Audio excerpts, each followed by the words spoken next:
Hành trình tâm linh về miền thánh địa Thiền Trúc Lâm Yên Tử là nơi thánh địa của Phật giáo Việt Nam, chứa đựng những tinh hoa văn hóa Việt trong lịch sử phát triển của dân tộc. Du lịch tâm linh hãy hành trình về Trúc Lâm Yên Tử để lòng bình an và tâm tỏa sáng.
Yên Tử, nơi đất trời giao hòa, gió mây vấn vương như rồng trầu hổ phục. Hàng trăm năm qua, bầu nguyên khí dưới cánh rừng Yên Tử vẫn tiếp truyền nguồn năng lượng tinh khôi vào từng hơi thở, từng bước chân của du khách. Mái chùa phiến đá tĩnh tại kể chuyện về một vị vua hóa Phật, vua Trần Nhân Tông. Lúc sinh thời rất tâm đắc một câu nói của nhà Phật như sau: phản quang tự bội, thật sự bất tùng tha đắc. Có nghĩa là quan sát chính bản thân mình, đó là bổn phận, không cho người khác làm được. Và nhà vua tôn sùng Tuệ Trung Thượng Sĩ làm thầy. Ngài thường lui tới chùa Tư Phúc trong kinh thành để tụng kinh, tọa lạc, lễ bái Tam Bảo. Năm 21 tuổi, Ngài được vua Trần Thánh Tông truyền ngôi trị vì thiên hạ Đại Việt, lấy niên hiệu là Thiệu Bảo. Trước thảm họa quân Nguyên Mông xâm lược nước ta, năm 1282 chủ trì hội nghị Bình Than để lấy ý kiến của toàn dân trong cuộc chiến tranh vệ quốc vĩ đại. Năm 1284, trước khi cuộc chiến tranh diễn ra, Ngài chủ trì hội nghị Diên Hồng lấy ý kiến của các vị bô lão đứng đầu các bộ lạc. Toàn hội nghị, già, trẻ, gái, trai đều quyết tâm đánh giặc. Năm 1285, với tinh thần bảo vệ tổ quốc của toàn dân, nhà vua đã lãnh đạo và chiến thắng cuộc xâm lăng Nguyên Mông lần thứ nhất, với ý đồ bành trướng phương Nam, yến chiếm Chiêm Thành làm bàn đạp thôn tính Đại Việt. Năm 1288, người lãnh đạo toàn dân đánh thắng quân Nguyên Mông lần thứ hai. Sau khi đất nước thanh bình, dân chúng an cư lập nghiệp, nhà vua đã củng cố triều đình, phủ dụ đoàn kết toàn dân xây dựng và phát triển đất nước trong thời kỳ hậu chiến tranh. Với mục đích chủ hòa, Ngài đã bỏ qua những lỗi lầm đã có của quần thần cũng như thần tộc. Năm 41 tuổi là năm 1923, Ngài nhường ngôi cho con là Trần Anh Tông lên ngôi và lên làm Thái Thượng Hoàng. Năm 1924, Ngài cầm quân chinh phục Ai Lao, giữ yên bờ cõi, làm cho đất nước Triệu Voi thuần phục Đại Việt. Sau khi chinh phục Ai Lao, Ngài trở về hành cung Vũ Lâm Ninh Bình, cầu quốc sư Huệ làm xuất gia. Năm 1929, Ngài quyết tâm trở lại thăm Kinh Sư lần cuối cùng, rồi đi thẳng lên núi Yên Tử, Quảng Ninh, quyết chí tu hành, tham thiền, nhập định, lấy tên là Hương Văn Đại Đầu Đà và độ Đồng Kiên Cương làm đệ tử và ban pháp hiệu là Pháp Hoa. Năm 1130, nhà vua Trần Nhân Tông đi thăm hữu nghị đất nước Chiêm Thành và nghiên cứu về tôn giáo, tạo lập mối quan hệ hợp tác hòa bình hữu nghị với các nước láng giềng. Năm 1134, nhà vua chống Gậy Trúc đi khắp đất nước Đại Việt, khuyến khích muôn dân giữ 5 giới tu hành thân thiện, bỏ những nơi thờ cúng không đúng, chính pháp, loại bỏ những điều mê tín dị đoan. Sau đó Ngài đến Bố Trạch, Quảng Bình, lập an trị kiến và lưu lại đây một thời gian. Được vua Trần Anh Tông mời vào nội cung để truyền giới Bồ Tát cho bá quan văn võ quần thần. Ngài mất ngày 1 tháng 11 năm Mậu Thân 1938, hưởng thọ 51 tuổi tại Am Ngọa, Vân Đông, Triều, Quảng Ninh. Rất mong các bạn hãy đăng ký kênh, like, share, comment để ủng hộ chúng tôi.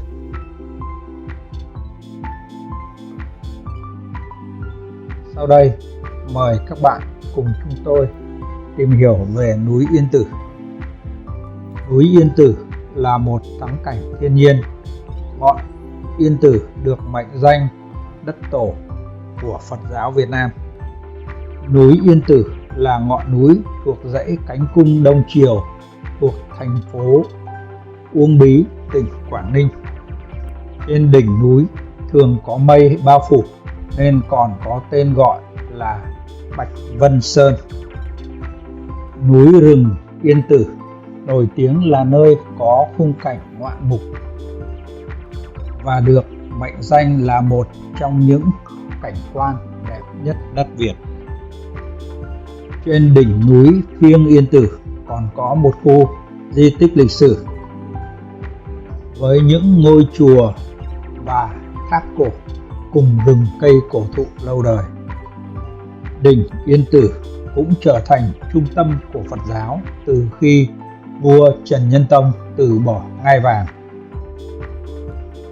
tu hành và lập ra giáo phái Phật giáo có tên là Thiền Trúc Lâm Yên Tử. Hành trình thăm viếng Yên Tử bắt đầu từ suối Giải Oan với một cây cầu đá xanh nối hai bờ suối. Cầu dài 10 mét, có kiến trúc hòa với khung cảnh thiên nhiên. Chung quanh không cầu kỳ bay lượn nhưng toát lên vẻ đẹp cổ kính vững chãi. Tiếp đó tới chùa Hoa Yên với hàng cây tùng cổ tương truyền được trồng từ khi vua Trần Nhân Tông lên tu hành trên núi Yên Tử. Chùa Hoa Yên nằm ở độ cao 543 m, được xây mới hoàn toàn thay cho chùa cũ đã có từ 30 năm trước. Ngôi chùa mới mang phong cách kiến trúc thời Trần Lê, kiểu nội công ngoại quốc. Xung quanh có nhà ngang dãy dọc phục vụ cho việc hành lễ và là nơi ở của các trụ trì và tăng ni. Trước chùa có tam quan bảo tháp, trung tâm là tam bảo, hành lang, lầu chuông và trống, cuối cùng là nhà tổ. Lợp ngói mũi hài, ngói bò hình hoa tranh, xếp bờ nóc. Phía trên độ cao 700 m là chùa Vân Tiêu. lẩn khuất trong mây bên triền núi. Chùa Đồng là nơi dừng chân cao nhất của du khách. Chùa được xây dựng vào thời Hậu Lê với tên gọi Thiên Trúc Tự. Chùa Đồng được đúc hoàn toàn bằng đồng nguyên chất, cao 3 m, rộng 12 m² và nặng 60 tấn.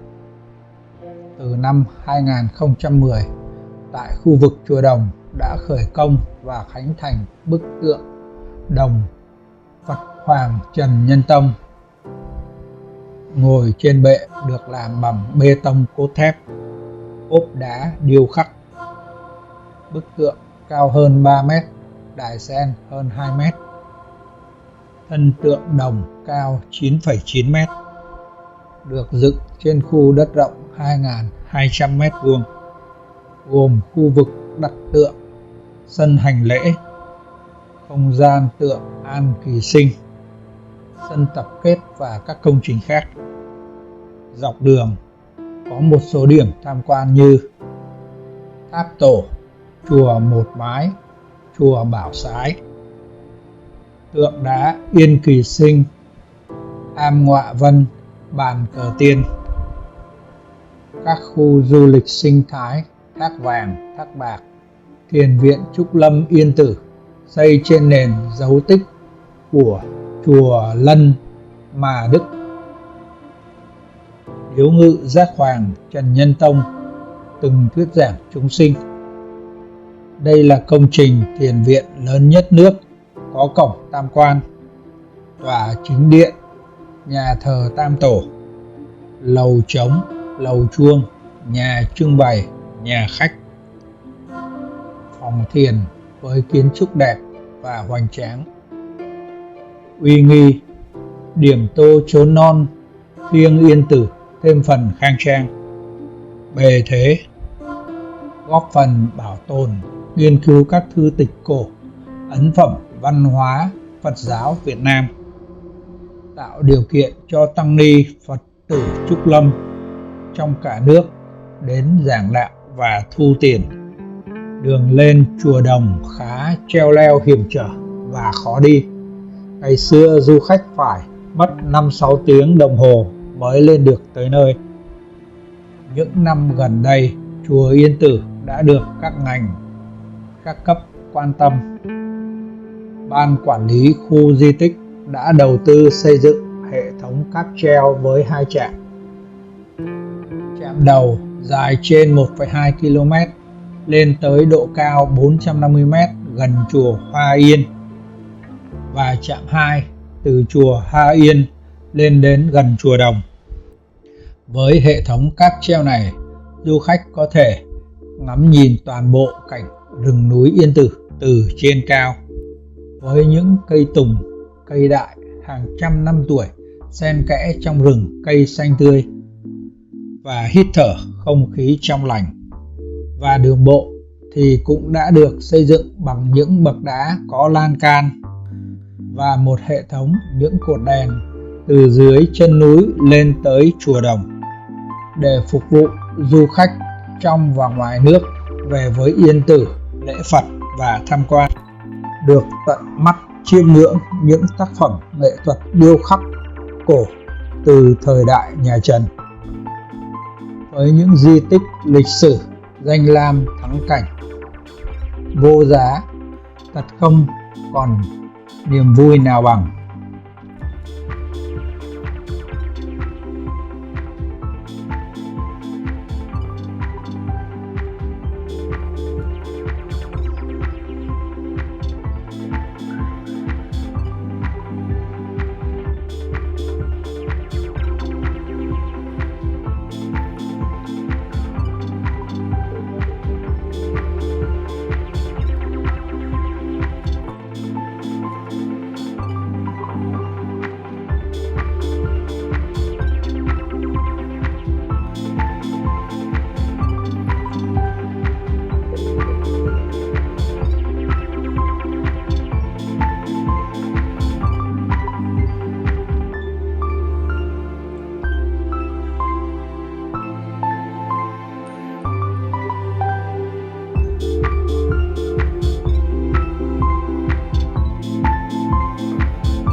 mong các bạn hãy đăng ký kênh, like, share, comment